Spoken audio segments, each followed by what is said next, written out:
बुलेटिनच्या सुरुवातीला एक मोठी बातमी आधी बघूयात। पावसामुळे नुकसान झालेल्या शेतकऱ्यांना आर्थिक मदत देण्यासाठी केंद्र सरकारनं महाराष्ट्रासाठी आणखी 1566 कोटी रुपयांचा निधी मंजूर केलाय।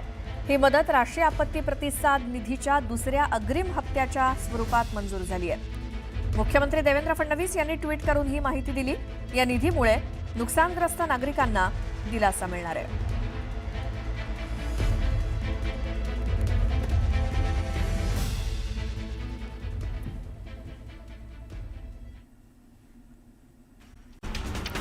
सत्ताधाऱ्यांनी गणित जमवलंय म्हणून त्यांना निवडणुकांची घाई लागली आहे। मात्र जर निवडणुका शांततेत घ्यायच्या असतील तर आधी मतदार याद्या साफ करा। मतदार याद्या साफ केल्याशिवाय निवडणुका होऊ देणार नाही असा थेट इशारा राज ठाकरेंनी दिलाय। मतदार याद्यांमधील घोळाबाबत निवडणूक आयोगाला प्रश्न केले, मात्र त्याची उत्तरं सत्ताधारी का देतायत? सत्ताधाऱ्यांना याचा राग का येतोय असा खोचक सवाल राज ठाकरेंनी विचारला। तर तुम्हाला राग येतो याचाच अर्थ कुठेतरी पाणी मुरतंय असा हल्लाबोल राज ठाकरेंनी केला। खोट्या मतदार याद्यांवरनं निवडणुका होणार असतील तर हा मतदारांचा अपमान आहे। मतदान करा अथवा करू नका, मॅच फिक्स झालेली आहे। रिझल्ट आधीच ठरलाय।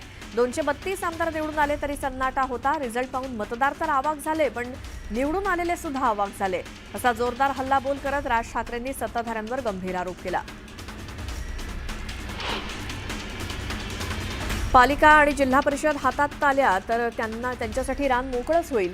कुंपणात शेत खाते म्हटल्यावर काय करणार असा सवाल राज ठाकरेंनी उपस्थित केला। तर एकदा जमीन हातात न गेली तर ती परत येणार नाही, त्यामुळे सतर्क रहा असं आवाहन राज ठाकरेंनी मतदारांना केलं। जवळपास 96 लाख खोटे मतदार महाराष्ट्राच्या यादीत भरलेत। प्रत्येक शहर आणि गावात खोटे मतदार यादीत भरलेले आहेत। तसंच कित्येक वर्षांपासून राज्यात मतदार याद्यांचा घोळ सुरू आहे असा गंभीर आरोप राज ठाकरेंनी केला।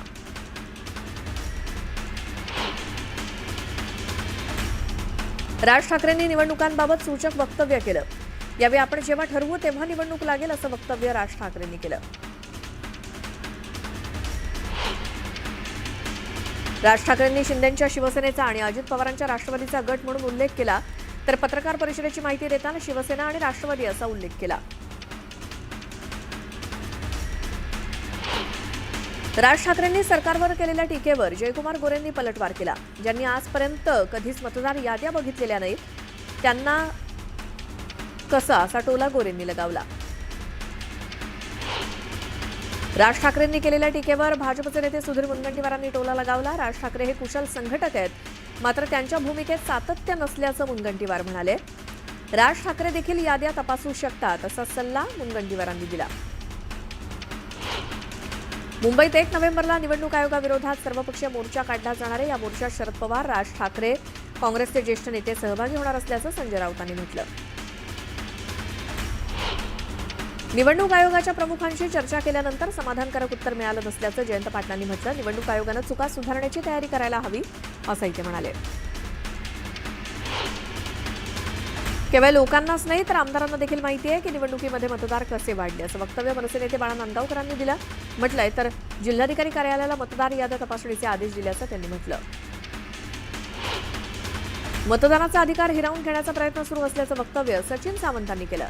राज्य निवडणूक आयोगानं विरोधी पक्षाला किंमत दिली नसल्याचा आरोप त्यांनी केला। महाराष्ट्रामध्ये मतचोरी झाल्याचा आरोप महादेव जानकरांनी केलाय। माझ्या स्वतःच्या अक्कलकोट इथल्या उमेदवाराला स्वतःच्या गावात 0 मतदान झालं असं ते म्हणाले।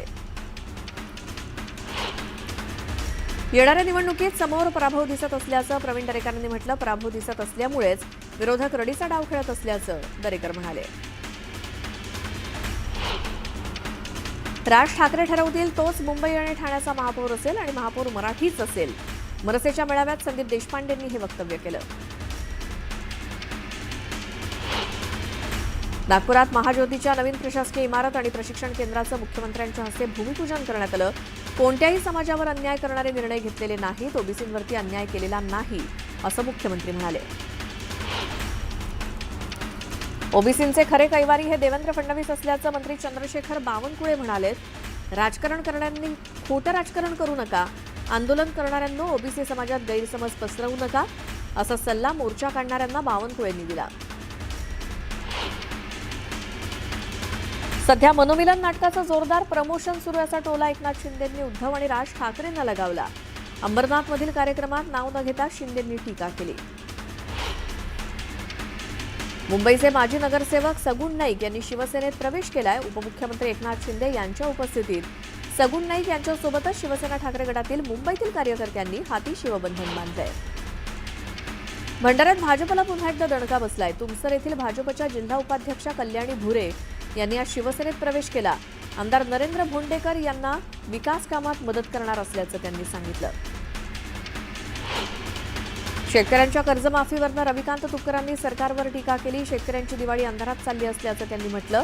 दिवाळीपूर्वी शेतकऱ्यांना मदत मिळाली नसल्याचं म्हणत बोलाचाच भात आणि बोलाचीच कडी असल्याचं त्यांनी म्हटलं.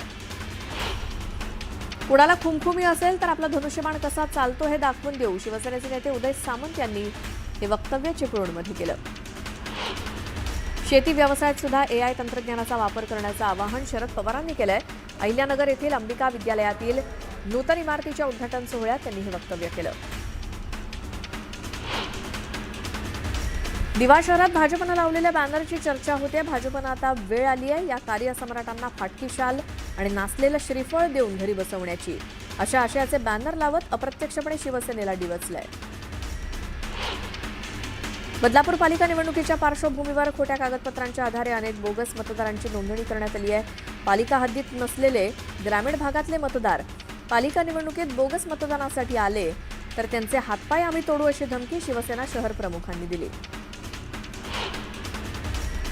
खोटी माहिती देत जाणीवपूर्वक खोटा गुन्हा दाखल केल्याचा दावा पूजा खेडकरचे वडील दिलीप खेडकरांनी केलाय. अपघातानंतर ट्रक चालकाला सोडून दिलं तरी काही तासात त्यांच्या विरोधात अपहरण आणि खंडणीचे खोटे गुन्हे दाखल केल्याचं खेडकर म्हणाले. पुण्यातील शनिवारवाड्यातील व्हिडिओ भाजप खासदार मेधा कुलकर्णींनी ट्विट केलाय. शनिवारवाड्यात नमाज पठण केल्याचा आरोप कुलकर्णींनी केला. तर मेधा कुलकर्णी आणि पतित पावन संघटनेनं शनिवारवाड्याजवळ आंदोलन केलं. नमाज पठण करणाऱ्यांवरती कारवाई करण्याची मागणी कुलकर्णींनी केली. मेधा कुलकर्णी आणि पतित पावन संघटनेनं शनिवारवाड्याजवळ गोमूत्र शिंपडलं आणि शिववंदना म्हटली तर मजार हटवण्याची मागणी करत भगवा झेंडा फडकावत आंदोलन स्थगित केलं. भाजप खासदार मेधा कुलकर्णींवरती गुन्हा दाखल करा, भाजपनं मेधा कुलकर्णींना आवरावं अशी टीका राष्ट्रवादीच्या नेत्या रुपाली पाटील यांनी कुलकर्णींवरती केली. बोगस मतदान करायला आला तर हातपाय तोडण्याचा इशारा बदलापूरच्या शिवसेना शहर प्रमुखांनी दिला. अनेक बोगस मतदारांची नोंदणी झाल्याचा आरोप त्यांनी केला. सोलापूर जिल्ह्यातील 20,000 लाडक्या बहिणींना देवाभाऊंच्या भाऊबीजेची भेट देण्याचं काम सुरू आहे. पूरग्रस्त भागातील महिलांना आणि त्यांच्या कुटुंबियांना जीवनावश्यक वस्तूंच्या किटचं वाटप करण्यात येत आहे. दिवाळीच्या निमित्तानं सांगलीमध्ये एक दिवा सैनिकांसाठी हा अनोखा उपक्रम मोठ्या उत्साहात पार पडला. वीरपत्नी आणि माता यांच्यासोबत दिवाळी साजरी करावी या संकल्पनेतनं जिल्हाधिकारी अशोक काकडे यांच्या माध्यमातून हा उपक्रम राबवण्यात आला. सिंधुदुर्ग जिल्ह्यातील बाजारपेठांमध्ये नागरिकांनी गर्दी केली आहे. बाजारपेठांमध्ये फराळ खरेदीसाठी, मिठाईच्या दुकानांमध्ये मिठाई आणि गिफ्ट घेण्यासाठी मोठी गर्दी झाली आहे. यावर्षी फराळाच्या किमती 10 ते 12% वाढल्या आहेत. अमरावतीत भाजपचे ज्येष्ठ नेते प्रवीण पोटेंनी निराधारांसोबत दिवाळी साजरी केली. आधार केंद्रातील निराधारांना दिवाळीचं साहित्य वाटप करण्यात आलं. तसंच स्नेहभोजनाचा कार्यक्रम पार पडला. दिवाळी निमित्तानं कुडाळची बाजारपेठ सुद्धा फुलली आहे. रेडीमेड फराळ आणि इतर साहित्य खरेदीची लगबग सुरू आहे.